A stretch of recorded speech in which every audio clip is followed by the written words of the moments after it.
Ya, itu sampai makanya ini saya bahas sedikit.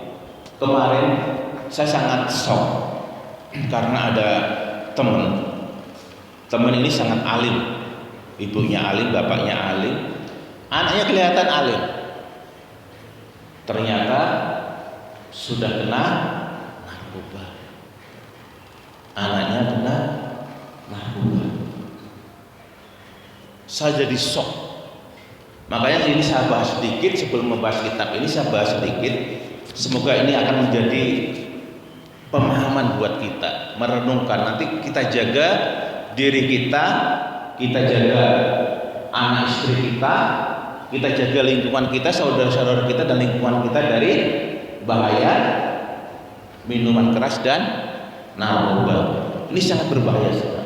Ya, saya ini hanya mengingatkan, tidak untuk menyinggung atau apalah ke orang-orang tertentu atau siapa saja ya.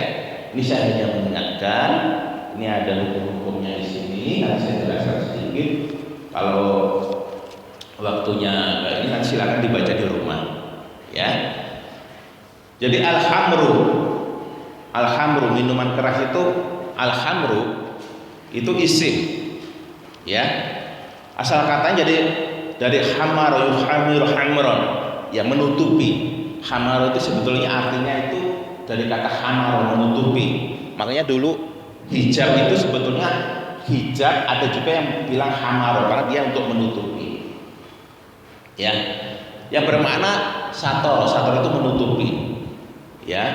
Jadi menurut hukum fikih kulima yuhamarul aqli, jadi hamar itu apa? Segala sesuatu yang menutupin akal, membuat orang mabuk, itu namanya hamar. Apapun jenisnya nanti di sini saya jelaskan sedikit.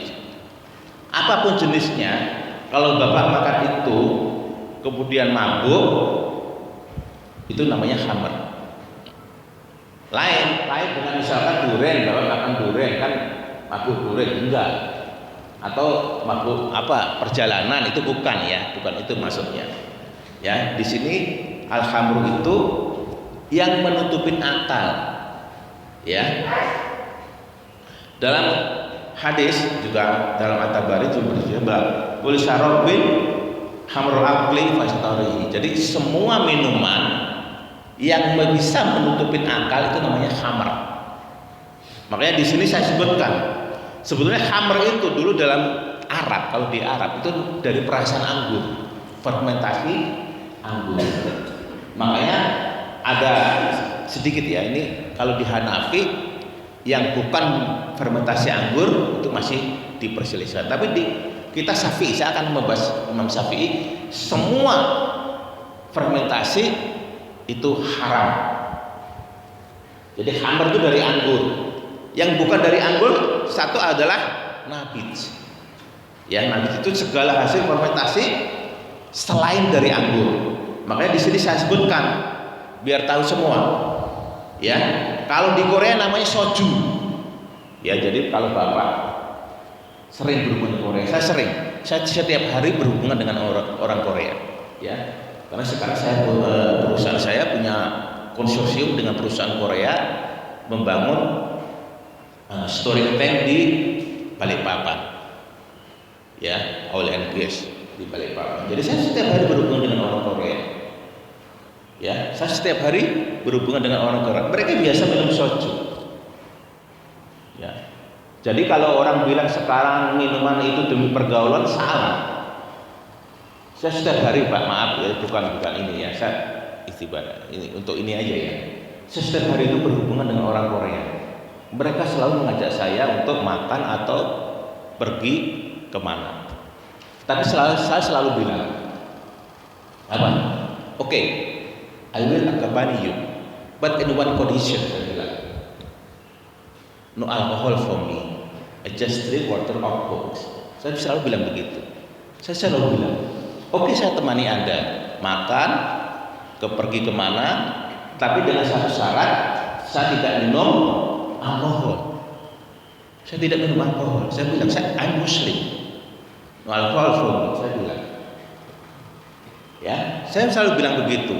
Saya hanya minum air atau Coca-Cola, Coke, dan mereka it's okay.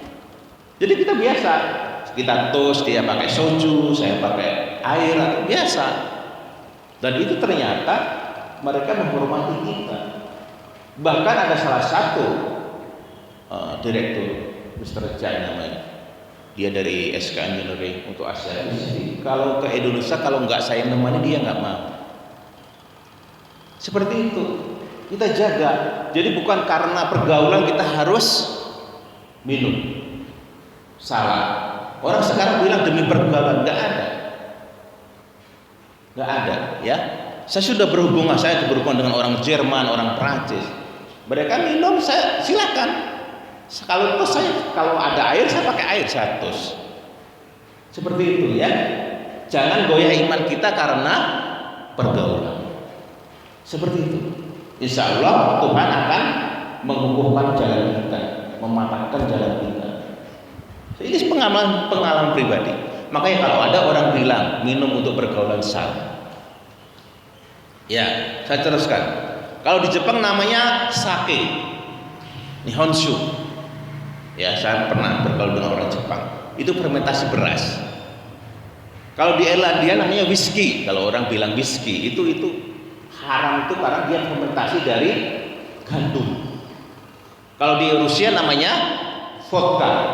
Kalau kita mungkin bir atau lain sebagainya, fermentasi beras atau gandum. Kadarnya lain-lain. Itu semua haram. Ya, saya mengingatkan di sini. Yang kedua, al-bid'ah. Ya, adalah minuman dari madu. Jadi madu itu bisa difermentasi. Ya, dulu di Yaman ada biasa orang fermentasi madu. Kata Rasulullah, "Sarobin askara fahuwa haramun." Ya, ini ada di sini nomor 2, silakan dibaca. Ya, semua minuman yang memabukkan itu hukumnya haram. Ya, karena saya lihat kalau saya pernah pulang jam agak malam gitu dari kantor, kadang lembur gitu kan, malam banyak kerjaan, itu di pinggir-pinggir jalan anak muda itu sudah pada mabuk. Saya sekali. Makanya kita jaga anak-anak kita. Ya, kita jaga anak kita. Ini sudah luar biasa sekali. Dulu makanya kenapa bandar narkoba itu Ferry Budiman itu yang sampai berkintal-kintal itu lama tuh eksekusinya. Iya kan? Sekarang banyak sekali bandar narkoba. Kemarin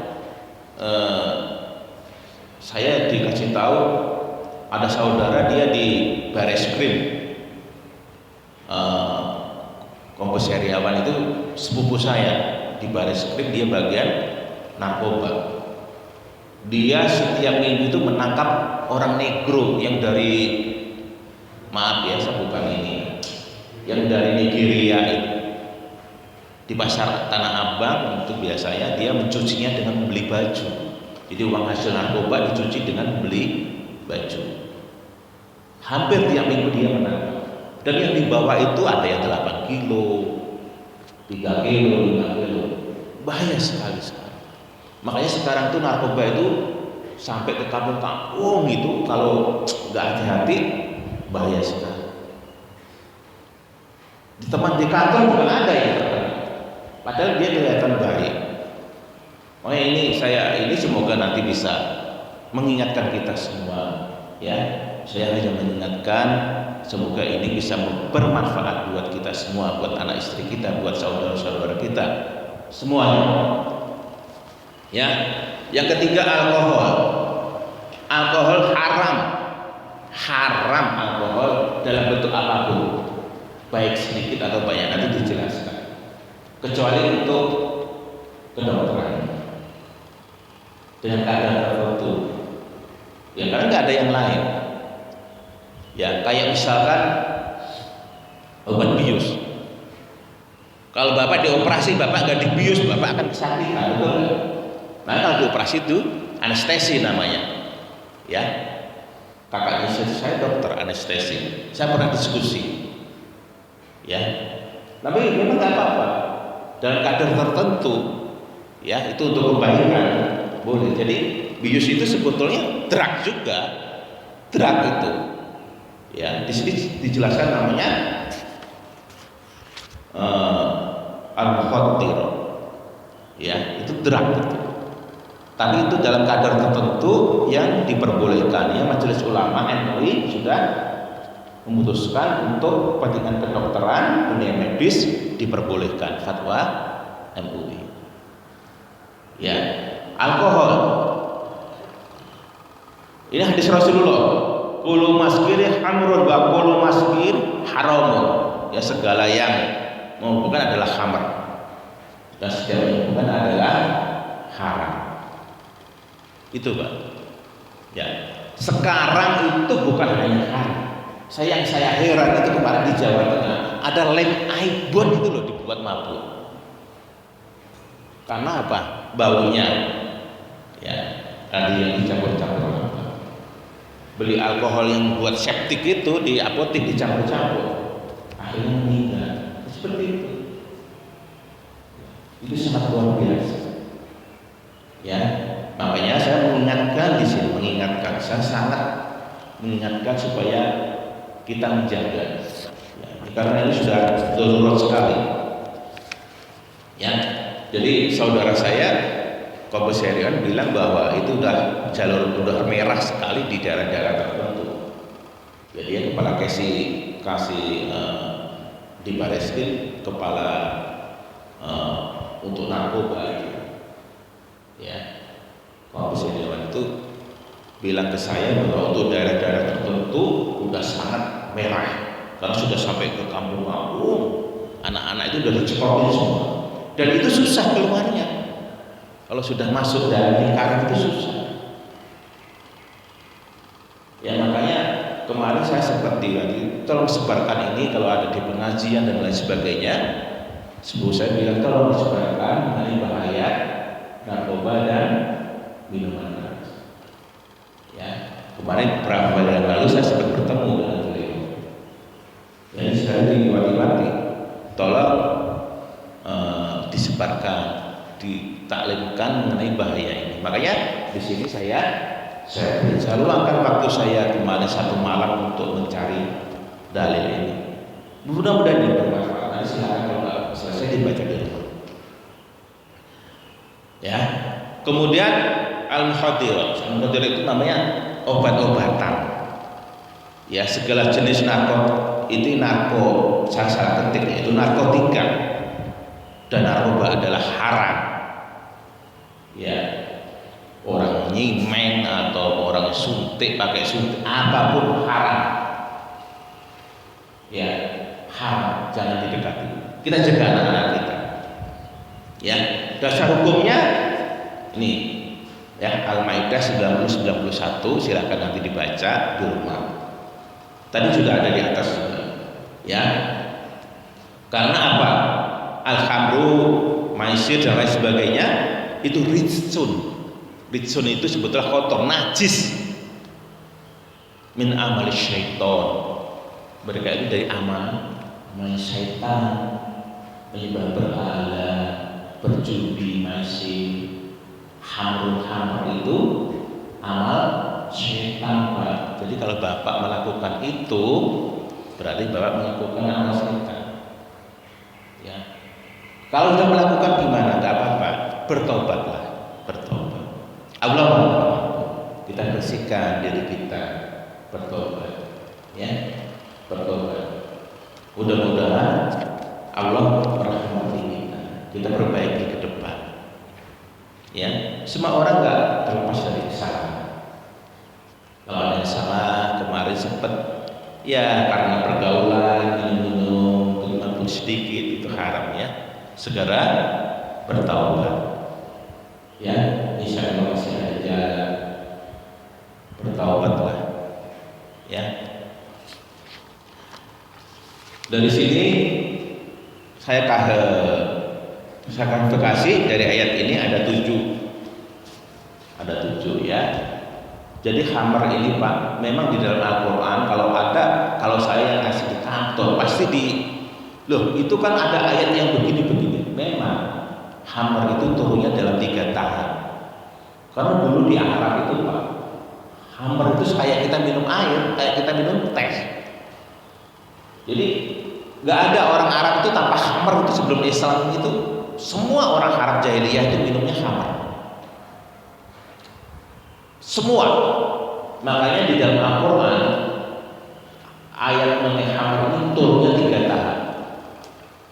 Sedikit, kamu jangan sholat sambil waktu minum khamr gitu kan, sedikit. Baru yang Al-Maidah ini baru tahap ketiga. Kalau menurut Hanafi ini tahap keempat. Tapi menurut Imam Syafi'i ini tahap ketiga. Jadi jangan dekatin dulu, jangan sholat sambil kemudian dilarang. Karena dulu minum itu sudah berdarah daging di Arab, sudah berdarah daging. Makanya pada waktu turun ayat ini, menurut riwayat dia Ibnu Katsir ini ada doa Umar pengen mengenai tentang khamr itu sebenarnya haram enggak sih? Karena ayat-ayat sebelumnya itu enggak menjelaskan haram gitu, enggak. Makanya kalau saya di kantor jelasin, Pak ini ayatnya kan cuman kita nggak boleh mendekati, kita nggak boleh sholat pakai waktu minum khamr. Berarti kalau kita biasa boleh dong. Makanya susah debat sama orang itu, karena itu masih tahap keduanya, belum sampai tahap haramnya. Jadi setelah tahap ketiga baru khamr itu diharamkan. Pada waktu itu seluruh di Madinah itu bejana-bejana minuman khamr itu dipecahin. Makanya dalam satu riwayat setelah ayat ini turun, jalan-jalan di Madinah itu kebanjiran khamr.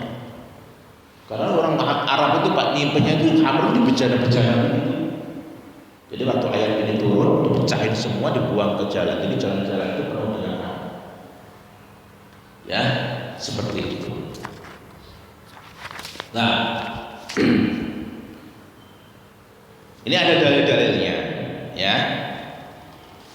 Makanya bisa sebutkan ada hadis mudminul khamru abidisan, ya. Pecandu khamr itu seperti penyembah berhala. Yadkhulul jannah mudminul khamr. Tidak akan masuk surga orang yang meminum khamr. Hati-hati Pak. Ya. Sampai tadi saya ada hadis 40 hari sholat gak diterima. Di sini ada ya. Silakan nanti dibaca. Ya.